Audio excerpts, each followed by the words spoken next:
All right, everybody, welcome back to another episode of the Mainly Hoops podcast. If you are enjoying our content, please make sure to like and subscribe. We appreciate all the support. But today we're diving into KenPom's preseason rankings, and we're just reacting to it.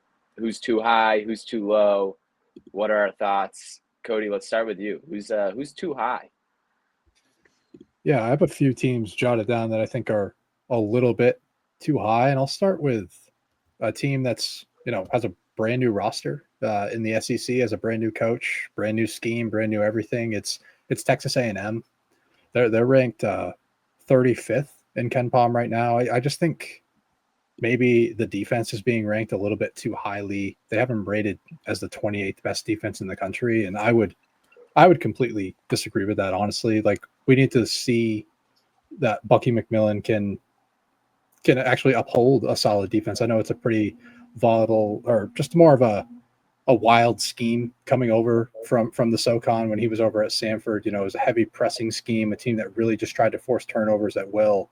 And that was really the only thing that his defenses were able to do extremely well in that league. So it's either McMillan's going to need to tone some things back on the defensive side, or he keeps up that style. And, when you're playing in the best conference in America, I think, and you're playing against some of the best guards in America, I just think it's going to be hard to be such a turnover reliant defense. I do like the offense. I think the offense has top 20 to top 25 upside, but I truly think this is a defense that can see itself ranked in the 90s, maybe even outside the top 100 when the season's over. I mean, my personal ranking, I have them at 48. So I have this as, 13 spots too high. And, I do think there's a world where they can finish 35th, but I see more downsides than I do upside. Vargas, who do you think is too high? Yeah, I'll start with this one team. I went with Ole Miss, and like KenPom has them ranked 24th in his preseason rankings. For me personally, I had them down at 41. I just don't really see it with this team, particularly like their defensive issues. In my opinion, they'll be better like on the defensive glass, as we discussed in Ole Miss's team preview. But I don't really think there's all that great of rim protection. There are question marks about the primary guard spot. Like Corin Johnson coming over from Louisville didn't play really at all last year, but he's more off ball. They just have question marks to me that I just don't really see how they're at 24 over some of these other teams that are in the same ballpark. Like they're 5 spots ahead of Arkansas, which to me, like, Arkansas is a surefire top 5 team in the SEC, and they're 5 spots ahead of them with a pretty new roster. They lost a lot of rotational pieces from last season, and really only returned Malik Dia, right? And now you're putting them at 24th in your preseason rankings. To me, that didn't make a whole lot of sense. So I thought they should have been quite a bit lower than that. Anyone else you got too high, Cody? Yeah, I have a few other ones I'll mention quickly. This one may be a little more unpopular because a lot of people like San Diego State this year. KenPom has them at 30th. I mean, this is a team that finished in like the 60s last year. I was looking at Torvik for that. I believe they finished in like the 60 range. I have them at 41. I just think, and I have them as the top like true mid-major. I guess I'm not counting Gonzaga. Like, San Diego State is the first like actual mid-major off the board for me at 41, which is pretty crazy. Honestly, it just shows like kind of how top heavy this the college basketball landscape may turn into. But obviously the defense is going to be awesome. I think they have a real chance to finish as a top 10 to 15 defense. They have athletes across the board, like obviously Magoon Gwath and Miles Bird are their headliners, and they just have a ton of depth there. But I worry about the offense. This is an offense that finished in the 120s in KenPom, or in Torvik's adjusted offensive efficiency last season. And I don't really think they made a ton of improvements. Obviously they bring back Reese Dixon Waters, but he's never really been like all that efficient throughout his career. I think there's shot diet concerns. I don't think this is a team that gets on the offensive glass at a super high level. And they did lose like a really rock solid point guard in Nick Boyd, and I don't really think they replaced it at all that high of a level. Like, I think they want BJ Davis to take over some of that stuff, but I think he's more of a scoring minded guard. They also brought in Sean Newman from Louisiana Tech, but he has his concerns. Like when it comes to taking care of the ball, he has, scoring efficiency concerns as well. He's a solid passer, a very creative passer, but I do think he has his deficiencies that, we struggled a bit in Conference USA. And then just a couple more I'll mention real quick. I have Georgia. They're ranked 44th in KenPom. I have them outside of my top 60. I think they have a lot of concerns. I mean, I've never been high on a Mike White offense, really, and I think he's tried to make some adjustments there, adding some more smaller guards that can shoot it at a higher level. But I think it's going to take away from sort of the backbone of Mike White teams, and that's on the defensive end. I think they're going to play with much less physicality than they played in years past. They still have that front court of Santo Surreal and like Dylan James and Justin Abson, guys like that. But I think, maybe this was a little bit too much of an overcorrection, trying to be too good on the offensive side of the floor, as opposed to, kind of sticking with what you do best. And I think that's why Georgia was ultimately able to get to the tournament last year, because their front court was so dominant on both ends of the floor. They were able to get on the glass at a high level and protect the rim at a super high level. Go Dogs. Marcus, who do you got too high?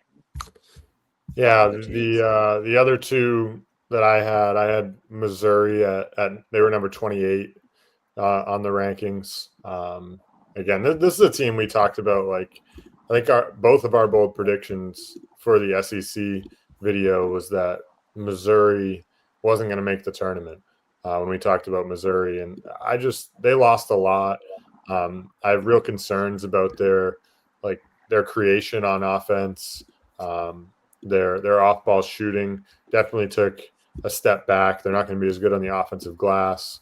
There are really quite a few issues with this Missouri team. So again, like, to have them, I'm going to keep using Arkansas just because Arkansas is below both Ole Miss and Missouri. I just don't see how Missouri's here. Like, I personally had them at 38. So again, 9-10 spots higher. KenPom had them. And then my final one is Gonzaga, number 8 on KenPom. I just have some issues with the off-ball shooting and, the new regime of guards coming in. Like, I think Braden Smith will be fine, the Gonzaga version Braden Smith. But I think that there are just some issues, with this guard group in general, and not a ton of off-ball shooting, and not going to be a ton of spacing, especially if EK and Huff can't really consistently knock down perimeter shots. So I just have some issues there. I personally had them at 17, and KenPom had them at 8. I still think they're a really good team, a surefire tournament team, probably right there for a top 4 seed in the NCAA tournament. But I know you're a little bit higher on them than I am, but that's just kind of how I saw it. All right, we're gonna flip the script a little bit and talk about teams that were ranked too low by KenPom. Cody, what are your thoughts here? Yeah, I have a few teams here, and just for Gonzaga, I had them lower than 8th as well. I ended up having them at 12. So, yeah, there are definitely some concerns on both sides, more uncertainties than concerns for me. But the first team for me that kind of jumped out when I first saw these rankings was BYU. They're 18th on KenPom right now, and he has them as the 4th best offense and 55th best defense. But I think Kevin Young made all of the right adjustments that he needed to make to make this offense, or to make this defense much better than it was a year ago. Obviously guys like AJ Debanza coming into the mix. He has his concerns defensively, but I do think he's a better on-ball defender and just brings more athleticism than, last year's group had. They didn't really have a ton of athleticism on the wing. Kevin Young and their defensive coordinator were a little bit handcuffed when it came to what they were to what they could accomplish from a defensive standpoint. They were just kind of at the mercy of 3-point variance at times. And it came back to bite them against Alabama, who basically made every open 3 that they took, and they was just given to them. Really, at will. But they brought in some other pieces as well, and guys like Kennard Davis. You retain Keba Keita, a guy off the bench, and Dominic Diamande. So they just have more athleticism on the wing to kind of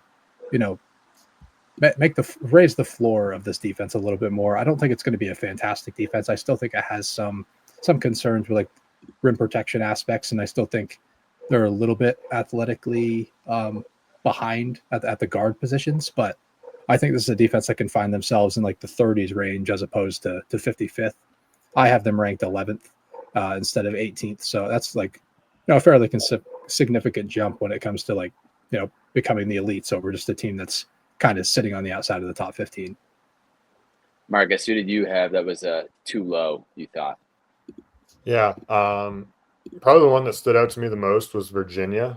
Virginia on KenPom is number 59, and personally, I had them all the way up at 26, and I know they did receive some votes, I believe, for the AP poll for people that put stock into that.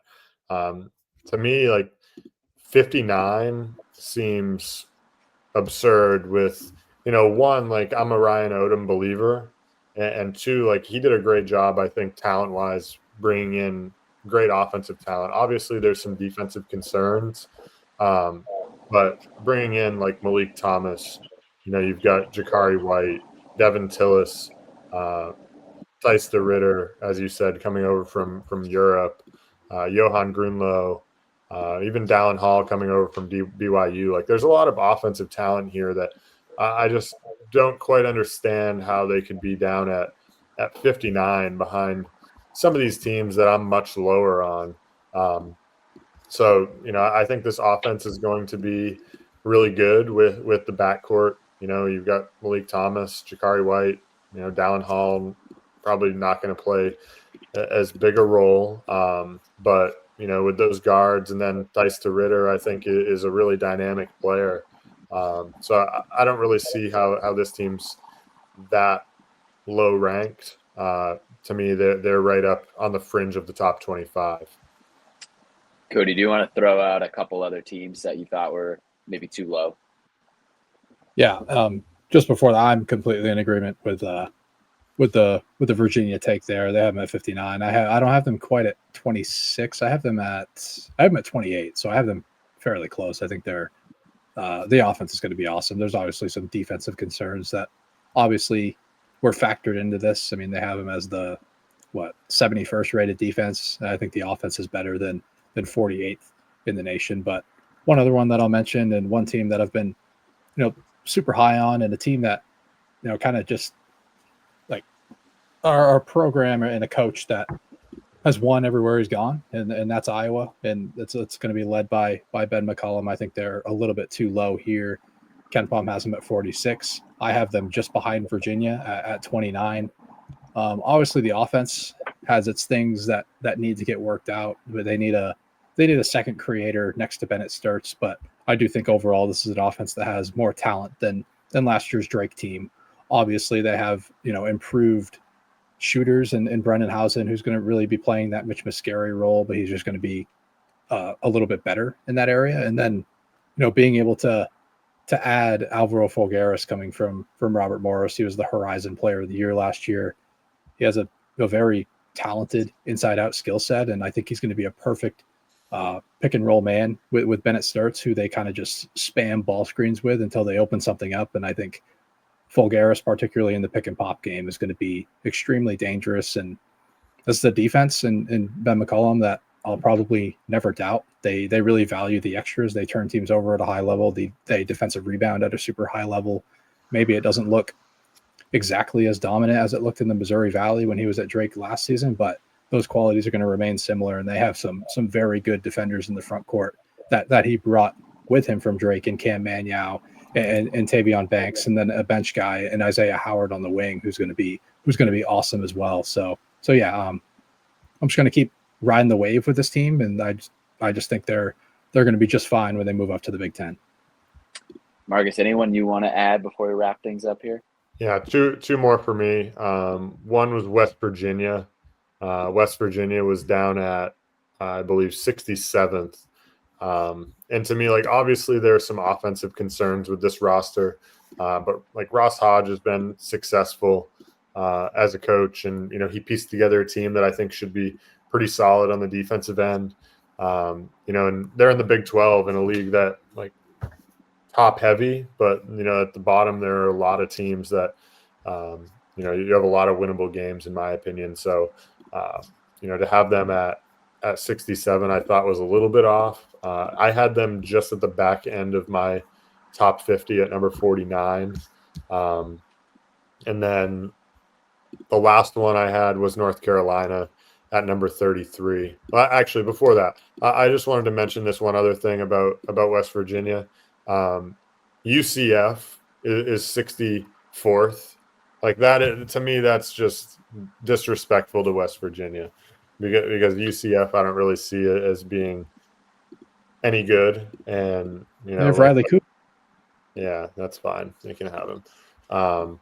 But I don't know. I just don't really see it with UCF. And you can't like Torvik. Obviously, Torvik has its issues. They have their own rating system, but UCF's at 82 there, West Virginia at 56. Like I think it's a pretty big discrepancy. But then my last one, I have North Carolina.